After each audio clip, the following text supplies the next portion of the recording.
A new paper out from the National Bureau of Economic Research. It's coming out this month about the risks of commercial real estate loans on bank balance sheets. The report indicating that if interest rates do remain elevated and property values do not recover, default rates could reach levels comparable or even surpassing those seen during the Great Recession. For more on the commercial real estate cliff, we're talking to one of the authors of that paper, Erica Jiang, who is USC Marshall School of Business Assistant Professor of Finance and Business Economics. Erica, thank you so much for joining us. This paper caught my eye. This has been a big topic of discussion, whether CRE on bank balance sheets was going to be a problem. What are the key things that you were watching? What is the situation as it stands here in terms of the status of commercial real estate? Great. Thank you so much for having me. There are several reasons why CRE has been viewed as having an elevated stress risk. On the one hand, the commercial real estate faces increased business risk that decreases the fundamental values of properties. For example, the office properties are under significant pressure due to remote and hybrid work patterns, and the lower demand for offices can also negatively impact the demand for other commercial real estate properties like urban retail, multifamily, and also hotels. And on the other hand, rising interest rates make it very difficult to refinance CRE loans, which increases the financial risk of CRE. And most of the commercial real estate loans are going to mature in the next few years, and declining property valuation and rising interest rates make it very difficult to roll over the debt, which could lead to maturity default, which is the focus of the first part of the paper you saw. Erica, first of all, go Trojans. But second, I do want to talk to you about that debt rollover, because I'm curious, and you talk about 15% of CRE loans underwater, 45% of those are office loans. Are those loans coming due going to be the catalyst that bursts the CRE bubble? Yes, so if we look at all of those CRE loans, and if we measure the potential default risk using two important measures of the stress risk, loan-to-value ratio and debt service coverage ratio, they don't look very good. I can give you some numbers if you are interested in the specific numbers. Sure, give us some numbers, Erica.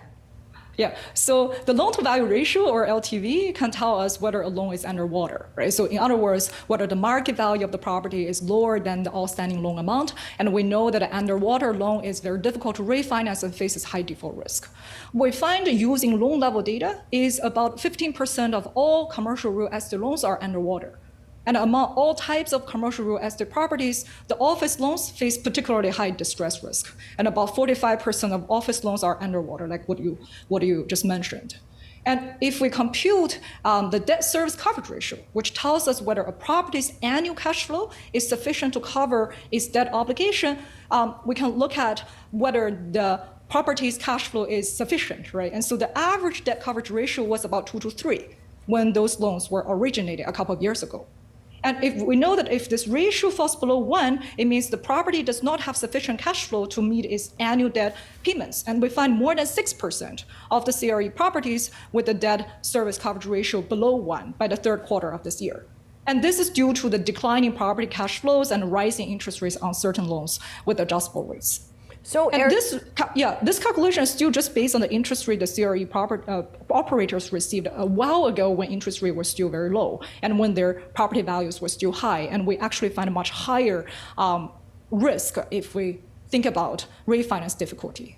So what is going to be the catalyst perhaps then for a wave of defaults that's implied perhaps in those numbers?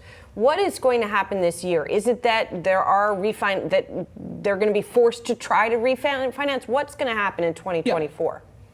Yeah, so as we just discussed earlier, many of those loans will mature in the next year or so.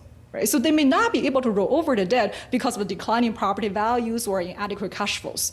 And even if we assume they could successfully refinance the loan, the new interest rates they would receive were going to be significantly higher than the current rates on those loans. And so based on our calculation, about 17% of those loans and about 25% of office loans in particular would end up having debt coverage ratios less than 1, which means their annual cash flows were not sufficient to cover the annual debt payment. So I would say it's because of two reasons. One is increase the business risk, and also if the interest rate will stay elevated, that's going to really increase the interest rate on the commercial real estate loans.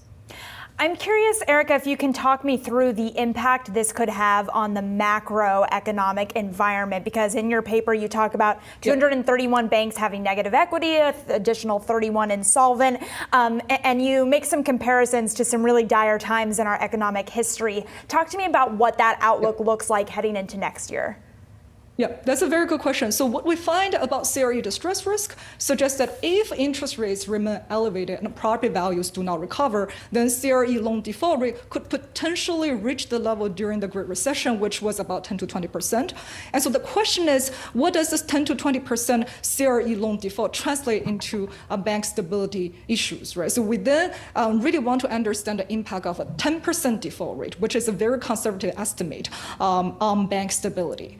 And so the question is, how much does CRE loan make of banks' balance sheet? So CRE loans account for more than 10% of aggregate bank assets.